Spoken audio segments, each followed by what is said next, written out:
बच्चों के 200 नंबर आने के बाद भी सिलेक्शन ना होना क्या साबित करता है?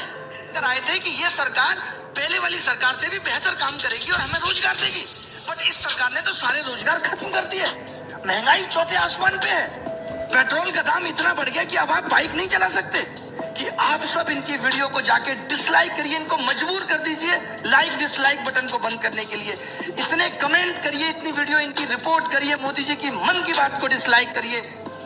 और एक बात जो मैंने पहले भी कही थी, क्योंकि अब ये मुद्दा पूरे देश में फैलना चाहिए, लोगों को पता चलनी चाहिए कि हम किस तरीके से जूझ रहे हैं नौकरी के लिए, कितनी परेशानी हमारे जीवन में है। एसएससी में जो हो रहा है वो बर्दाश्त के बाहर है। बहुत लोगों की जिंदगियां लगभग खत्म सी हो रही हैं। एग्जाम में 80% कट ऑफ का जाना यह दर्शाता है कि आपको पेपर लेना ही नहीं आता। 18 तारीख वाले मेंस में बच्चों के 200 नंबर आने के बाद भी सिलेक्शन ना होना क्या साबित करता है? कि जान निकाल के रख दो पेपर के अंदर तब मेरा सिलेक्शन होगा।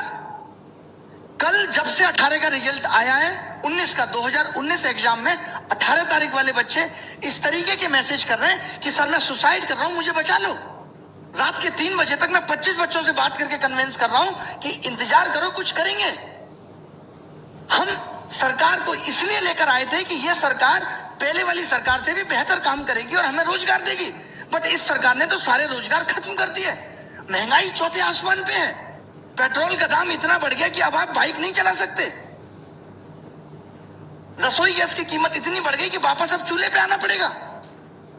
एक तरफ तो आपने कमाने के साधन छीन लिए, एक तरफ आपने हर चीज का मूल्य बढ़ा दिया और आप कहते हैं हम करप्शन करते नहीं, और जनता कहती है ये सरकार बहुत अच्छी है।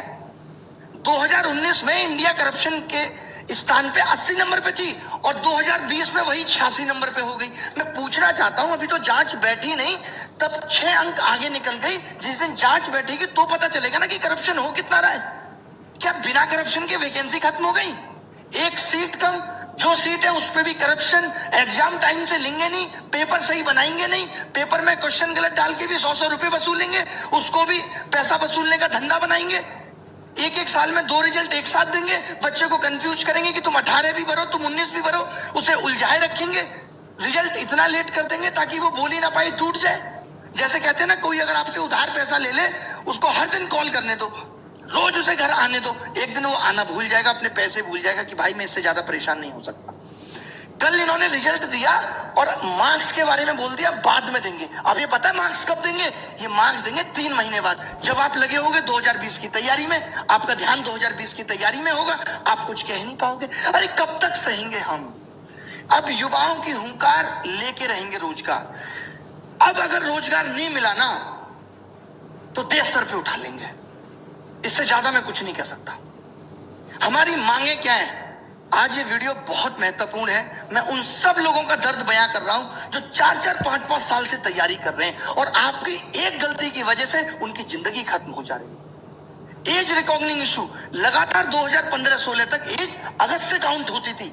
अभी कोरोना काल था, आपको छूट दे सकते थे, लेकिन आपने फिर से 1 जनवरी से एज काउंट कर दी। नहीं होने देंगे, आपको अगस्त से वापस काउंट करनी पड़ेगी। एक छोटी सी गलती, अभी जो लोग नए जुड़ेंगे, जिनको पता नहीं है एसएससी के बारे में, मैं उन लोगों को बता दूं कि ये एक मेंस के पेपर को 3 दिन में लेते हैं। 15, 16, 18। 15-16 का पेपर ये नॉर्मल बनाते हैं, 18 का पेपर ये इतना हलवा बना देते हैं जिसमें बच्चों के 200-200 नंबर आते हैं, 190, 195। अब जब ये नॉर्मलाइजेशन करते हैं तो वो सारे बच्चे बाहर हो गए। अब आप एक बात बताइए, जिस बच्चे का नॉलेज बहुत अच्छा था, जो खुद से 200 नंबर ला सकता था, जो बच्चा खुद से 200 नंबर ला सकता था, वो अपना पेपर 1.25 घंटे में करके बैठ गया, तो आपने उसका स्किल कहां टेस्ट किया? वो तो पौना घंटा उसका बर्बाद हो गया पेपर के अंदर। और अब आप कह रहे हो कि आपके जो 200 नंबर थे वो उन बच्चों के मुकाबले कम है और उनको आपने 160 पे ला दिया और उन किसी बच्चों का सिलेक्शन नहीं हुआ। ये कहां की इंसानियत है? अब आपको 2019 का 18 वाला मेंस दोबारा कराना होगा। लड़ाई उस मेंस को दोबारा कराने की है। जब आप 20 लाख बच्चों का प्री 20 दिन में करा सकते हो, तो आप 1.5 लाख बच्चों का मेंस 1 दिन में क्यों नहीं करा सकते? क्या आपके पास इतने रिसोर्सेज भी नहीं रहे अब कि आप पेपर का लेवल एक जैसा रख सको? मतलब आपने एग्जाम का मजाक बना दिया है क्योंकि आपको करप्शन करना है, और करप्शन को दबाना कैसे है, ये सबसे अच्छा तरीका है। क्योंकि जब बच्चा पेपर दे के आता है तो उछलता है हवा में 190 का कराया, 3 महीने बाद रिजल्ट देते हो, उसका सारा हौसला टूट चुका होता है। 190 नंबर का 200 नंबर का 200 में करने के बाद भी अगर सिलेक्शन नहीं हो रहा तो इसके लिए कौन जिम्मेदार है? पिछले 2 साल से लगातार कट ऑफ 80% जा रही है, इसके लिए कौन जिम्मेदार है? कॉम्पिटिटिव एग्जाम में 80 नंबर कट ऑफ जाना कितना सही है? क्या आप पेपर का स्तर नहीं बढ़ा सकते जिससे आप उन बच्चों को भी सेलेक्ट कर पाए जिनके अंदर वास्तव में टैलेंट है? अगर एसएससी अपने एग्जाम में एबीसीडी देने लगे तो कैसे ये निर्धारित होगा कि कौन बच्चा जॉब के लायक है और कौन नहीं? अब सरकार से हिसाब मांगना पड़ेगा। अब हमें बहुत बड़े बड़े कदम उठाने पड़ेंगे। 2020 के लिए क्या कदम उठाने हैं? प्री क्वालिफाई करो, अगर एक दिन में नहीं करा सकते तो मेंस एक दिन में कराना होगा। 18 नवंबर वाला मेंस दोबारा होना चाहिए। एसएससी के अंदर वेटिंग लिस्ट होनी चाहिए। 80% कट ऑफ क्यों जा रही है? पेपर का स्टैंडर्ड बढ़ाओ, भले ही सिलेबस के अंदर होना चाहिए पेपर। जब इलेक्शन का रिजल्ट 7 दिन में आ सकता है और एसएससी का रिजल्ट अब तक नहीं आया 2018 का, हम 2021 में 2018 का रिजल्ट आपने फाइनल नहीं किया और बच्चों को 2019 का चस्का दे रहे हैं। लो चूटो, लॉलीपॉप है, चूसो भैया। बच्चे को ध्यान ही नहीं है कि उसने 18 भी दिया था, सो गया है वो बच्चा। मोदी जी कहते हैं मैं अभी देश के लिए ऐसा कर रहा हूं, आगे पता चलेगा। डिमोनेटाइजेशन हुआ, आगे पता चलेगा। जैसे एक बाप ये कहे अपने बेटे को रोटी भी ना दे और कहे कि बेटा मैं आगे आने वाली पीढ़ी के लिए कर रहा हूं, आगे आने वाली पीढ़ी के लिए प्रॉपर्टी खरीद रहा हूं। आगे आने वाली पीढ़ी तो जब आएगी जब ये बेटा जिंदा रहेगा। आगे आने वाले लोग तो तब आएंगे जब युवा जिंदा रहेगा, जब हम लोग जिंदा रहेंगे। किसके लिए कर रहे हैं मोदी जी? अब मैंने ये डिसाइड किया है कि 5 दिन के अंदर हम ये हैशटैग चलाएंगे, मोदी _रोजगार_2। 5 दिन के अंदर, यानी आज 25 तारीख को सुबह 11 बजे पहली चीज। और जितने भी आप देखिए, ये मीडिया जो है पारी हो रही है, ये दिखाती है। ये मीडिया श्वेता का ऑडियो वायरल हो गया, ये दिखाती है। ये मीडिया विनोद दिखाती है। ये मीडिया जोमेटो वाला सोनू दिखाती है। ये मीडिया तैमूर ने किस कलर का कच्चा पहना ये दिखाती है। इस मीडिया को ये नहीं पता कि युवाओं का दर्द क्या है।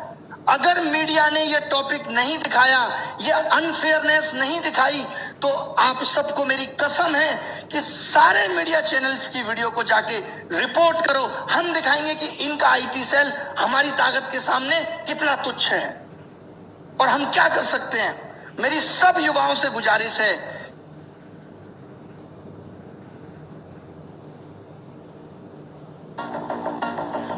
अकेला तू न। लोग कह देते हैं सरकार कह रही है ट्विटर ऐप भी बंद हो जाना चाहिए। वाह, कमाल की बात है। मतलब अब इस डेमोक्रेटिक देश में अपनी आवाज उठाना भी दुश्वार हो गया है। आप नहीं कह सकते, आप मर जाइए, आप सुसाइड कर लीजिए, आप जिंदा मत रहिए, बट आप अपनी आवाज नहीं उठा सकते।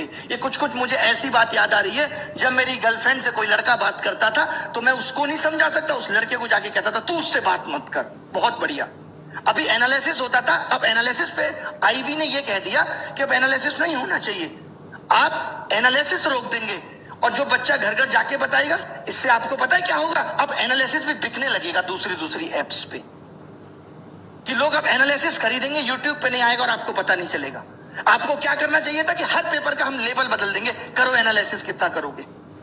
आप अच्छा कुछ नहीं कर सकते। मतलब सरकार ने जॉब देने को इतना फॉर ग्रांटेड ले लिया है कि इससे उनको कोई मतलब नहीं है किसी की जॉब लगे किसी की नहीं। जब इस देश में चुनाव दोबारा हो सकता है तो 2019 का 18 नवंबर वाला पेपर भी दोबारा हो सकता है। और क्यों ना हो, आपने ऐसा पेपर क्यों बनाया कि बच्चे के 200 नंबर आए? और जब बच्चे के 200 नंबर आए तो आपने उसे क्यों बाहर कर दिया? किस बेसिस पे आपने उसे बाहर कर दिया? हमें इसका जवाब चाहिए। अब रिफॉर्म्स होके रहेंगे। जितने भी सोशल मीडिया के इन्फ्लुएंसर हैं, जितने भी, मैं एक एक का क्या नाम लूं, मेरी इन सबसे गुजारिश है कि हमारा साथ दीजिए इसमें। जितने भी बड़े बड़े टीचर हैं जिनको लोग बहुत जानते हैं, उन सबसे मेरी गुजारिश है कि आप वीडियो बनाएं। मैं स्पेशली नाम लेता हूं यहाँ पे लोगों का, ताकि वो लोग वीडियो बनाएं। ऐसे लोग जो हमारा साथ दे सकते हैं, जितने भी वाइन्स बनाने वाले बड़े बड़े लोग हैं, उन सब से जिनके आप फैन हैं, उन सबको कहिए कि हमारा साथ दीजिए। और सबसे बड़ी चीज ये है कि ट्विटर पे हम ट्रेंड क्यों कराना चाहते हैं? ट्रेंड तो ट्विटर पे एक दिन में खत्म हो जाएगा, कोई निष्कर्ष बहुत बड़ा नहीं निकलेगा। हम ये चाहते हैं कि इतनी ये बात फैल जाए, हम इतने इनके वीडियो डिसलाइक कर दें, इतनी बुरी तरीके से हम मीडिया चैनल को बॉयकॉट कर दें, इतनी बुरी तरीके से हम इनकी मन की बात को बॉयकॉट कर दें कि ये मजबूर हो जाएं कि हमसे बात करें। और जब ये बात करेंगे तो हम ये अपने 5 मुद्दे बताएंगे। बहुत बड़े मुद्दे नहीं, ये बहुत बड़े मुद्दे नहीं है कि वेटिंग लिस्ट हो, as recognizing issue sort out हो, 18 नवंबर मेंस फिर से हो और 2020 में मेंस एक दिन में हो और प्री क्वालिफाई करो। अगर आप एक दिन में नहीं ले सकते, क्योंकि हमें अब आपके नॉर्मलाइजेशन के तरीके पे बिल्कुल भरोसा नहीं है, कोई ट्रांसपेरेंसी नहीं है उसके अंदर। क्यों नहीं दिया आपने मार्क्स? 5 दिन के अंदर आपको मार्क्स देने होंगे। मैं एसएससी से ये गुजारिश करता हूं कि आपको 5 दिन के अंदर मार्क्स देने